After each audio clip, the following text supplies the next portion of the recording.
The pulse of ruin when the continent trembles. The catastrophe begins not with a sound, but with a sudden, sickening displacement of the world. At the moment of the primary eruption, the energy released is equivalent to the simultaneous detonation of 1,000 nuclear warheads.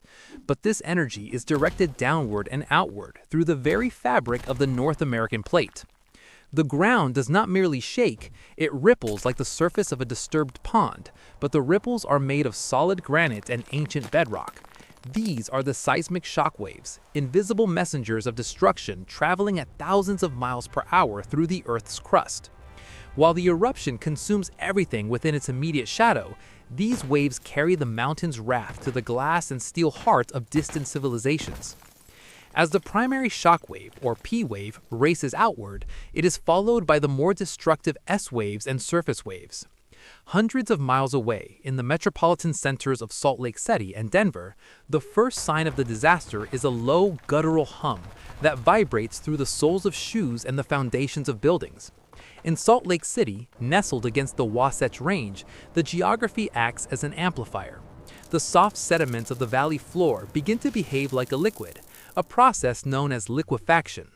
Massive office towers, designed to withstand regional earthquakes, find their footings turning to sludge. The glass facades of skyscrapers, unable to flex with the violent, high-frequency oscillations, begin to shatter simultaneously, raining a curtain of crystalline daggers onto the streets below. The scene in Denver is equally surreal. Even with the protective barrier of the Rocky Mountains, the sheer magnitude of the seismic energy is so great that it bypasses the peaks and travels through the deeper crust. High-rise buildings begin to sway with a terrifying rhythm, crossing the threshold of their structural integrity. To an observer on the street, the skyline appears to be dancing in a slow-motion nightmare. Steel beams groan under the tension until they reach their breaking point, snapping with sounds like cannon fire. As the resonance builds, the upper floors of these monuments to human ingenuity begin to pancake, sending clouds of pulverized concrete billowing into the clear Colorado air. This is not the slow decay of time, this is the instantaneous erasure of urban stability. The speed of the seismic waves means that there is virtually no time for an organized response. The shockwave reaches these cities in a matter of minutes, long before the first ash cloud appears on the horizon. Infrastructure that defines modern life, water mains, natural gas lines, and fiber optic cables, is sheared apart as the Earth shifts by several feet in a single pulse. Fires break out across the urban landscape, fueled by ruptured lines, but there is no water to fight them, and no roads left for emergency vehicles to navigate. The city becomes a series of isolated islands of concrete rubble, disconnected from the world and waiting for a secondary disaster that is still traveling through the air. Beyond the immediate collapse of buildings, the seismic shockwaves trigger secondary geological events.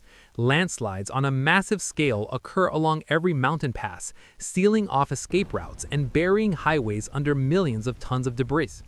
In the Great Basin, the sudden shift in the Earth's crust can cause seismic, miniature tsunamis in lakes and reservoirs that overtop dams and flood the valleys below.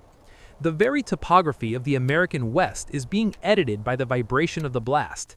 The Earth is not just moving, it is being rearranged, with fault lines that have been dormant for millennia suddenly snapping into life, triggered by the overwhelming pressure of the volcanic discharge. From a structural engineering perspective, the failure of the skyscrapers is a study in limits. Modern buildings are designed for the horizontal and vertical forces of localized quakes, but the seismic signature of a supervolcano is different. It is a sustained, pulsing energy that lasts for minutes rather than seconds. The constant stress creates a fatigue in the metal and concrete that no architect could fully prepare for. The buildings do not just fall, they are shaken until they lose their molecular cohesion, turning back into the dust and stone from which they were fashioned. In the aftermath of the first wave of shocks, a haunting silence falls over the ruined cities, broken only by the sound of sirens that have no one to answer them. The survivors who emerge from the lower levels of the ruins find a world that has been physically broken. The horizon, once defined by the sharp lines of glass towers, is now jagged and low. This seismic event serves as the final proof that human civilization exists only by geological permission.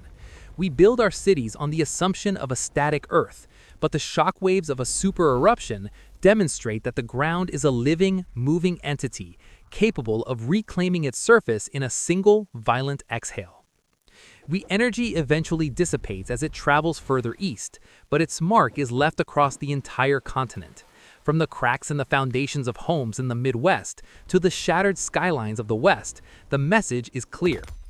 The 14th stage of the eruption is the moment the disaster stops being a local event and becomes a national collapse. The seismic shock is the physical handshake of the volcano, reaching out to touch every corner of the land, ensuring that no one remains unaware of the power that has been unleashed in the heart of the wilderness. As the dust from the fallen skyscraper settles, the survivors look toward the west. The ground has stopped moving, but the air is beginning to change. The seismic waves were merely the vanguard. The true darkness, the ash, the cold, and the long silence is yet to come. But for now, the world mourns the loss of its steel giants, victims of a pulse of ruin that traveled through the deep earth to shatter the heights of human ambition.